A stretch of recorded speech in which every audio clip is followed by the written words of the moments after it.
Good morning রিমাস ওয়ার্ল্ডে সবাইকে স্বাগত। আজকে বুধবার আর এখন সকাল 9টা বাজে। এখন একটু আগে আমি বাজার থেকে এলাম আর আজকে বাইরে প্রচণ্ড গরম, বিভৎস গরম। বাইরে থেকে এসে একদম ক্লান্ত হয়ে গেছি। প্রথমে এক গ্লাস জল খেলাম, তারপরে পাখাটা চালিয়ে বসলাম। উফ, কী যে রোদ উঠেছে কি বলবো। বৃষ্টির তো দূর দিগন্তে কোনো নামগন্ধ নেই, ছিটে ফোটাও বৃষ্টি হচ্ছে না, আর তেমনি গরম বাড়ছে। কোথায় কোথায় বৃষ্টি হচ্ছে আপনারা অবশ্যই জানাবেন, যেখানে যেখানে আগে বর্ষা ঢুকেছে। আমাদের এখানে তো এখন ঢুকে যাওয়ার কথা ছিল বর্ষার, কিন্তু শুনছি বর্ষা আসতে নাকি এখনও দেরি আছে। অনেক দিন ধরেই চিড়ের পোলাও ব্রেকফাস্টে খাবো ভাবছি, তো ভাবলাম আজকে ব্রেকফাস্টের জন্য চিড়ের পোলাও বানাবো। সকালে এত রোদ ওঠে যে হাঁটতেও বেরোতে পারছি না। বিকেলবেলা করেই বাড়ির সামনে হাঁটবো ভাবছি, কারণ সকালে রোদের জন্য আর হাঁটা হয়ে ওঠে না। আজকে দিদিকে বলেছি রান্না বান্না করে নিতে, কারণ আমি আজকে একটু শ্যাম্পু করব, স্পা করব মাথায়, তো সেই জন্য আমার সব কিছু সেরে উঠতে আজকে দেরি হবে। তারপর পুজো দেব কালকে, যেহেতু বৃহস্পতিবার, তো আমি আগের দিনই ঠাকুরের সমস্ত কাজ সেরে রাখি, একেবারে পরিষ্কার টরিষ্কার করে সব ধুয়ে টুয়ে রাখি। চলুন, জিরোনো শেষ, এবার একটু রান্নাঘরে ঢুকি। চিড়ের পোলাওটা বানাবো, তো মেয়ে আবার বলে গেল যে মা আমি চিড়ের পোলাও খাবো না, আমি একটু ম্যাগি খাবো। ওকে আবার একটু ম্যাগি বানিয়ে দিতে হবে। তো আমি এদিকে চিড়ের পোলাওটা করে নিই, তারপর ওদিকে জলটা বসিয়ে দিয়ে ম্যাগিটা করে দেবো। চিড়ের পোলাও খেতে কার কার ভালো লাগে অবশ্যই জানাবেন, আমার তো খুব ভালো লাগে।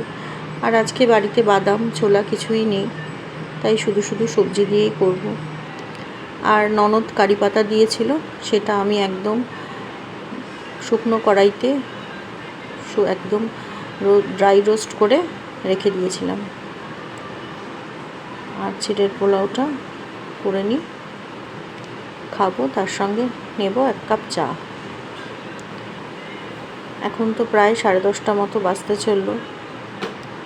চলুন এটা তাড়াতাড়ি সেরে ব্রেকফাস্টটা করে নিই। এমনিতেই আজকে অনেকটাই দেরি হয়ে গেছে, বাজার থেকে এলাম, তারপরে রেস্ট নিতে নিতে অনেকটা সময় চলে গেছে। রেডি হয়ে গেছে চিড়ের পোলাও, খেয়ে এটা এখন স্নান করে নেব। স্নান শেষ করে ঠাকুর পুজো দিয়ে দিয়েছি। আর আজকে প্রথম কাঁঠাল এনেছিলাম বাড়িতে, তাই ঠাকুরকে নিবেদন করে দিলাম, তারপর বাড়ির সবাইকে কাঁঠাল দেব। আজকে এখন স্নানটা সেরে চলে এসেছি, এখন চুলটা একটু শুকিয়ে নিই, তারপরে যাব একেবারে নিচে খেতে। আজকে প্রায় 2টো মতো বাজে, আজকে এখন নিচে যাই, লাঞ্চ করিনি। আজকে লাঞ্চে ছিল আমার জন্য কিনুয়া বানিয়েছিল, আর ওদের সবার ভাত বানিয়েছিল, আর নারকেল দিয়ে ছোলার ডাল করেছিল, পার্শে মাছের আলু বেগুন দিয়ে ঝোল, মাছের ডিম ও তেল দিয়ে একসাথে বড়া করেছিল। আজ আমার বড় পিসি আর বড় পিসেমশাই কলকাতায় আসছে বহুদিন পরে।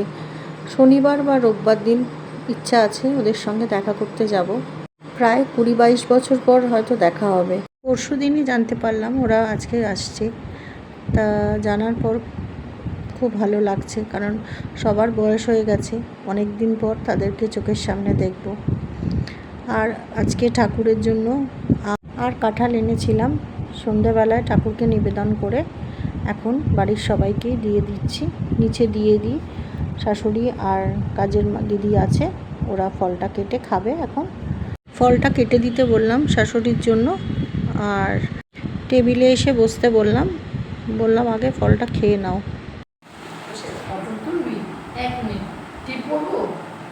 এখানে বসো, হ্যাঁ বসো বসো, লাঠি নিয়ে নিয়ে হাঁটবে, লাঠি নিয়ে টিপ করবো, টিপ করতে হবে না, বসো।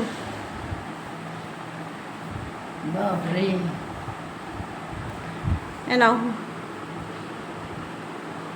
খাও খাও খাও খাও, খেয়ে বলো মিষ্টি কিনা। আবার তুমি খাও।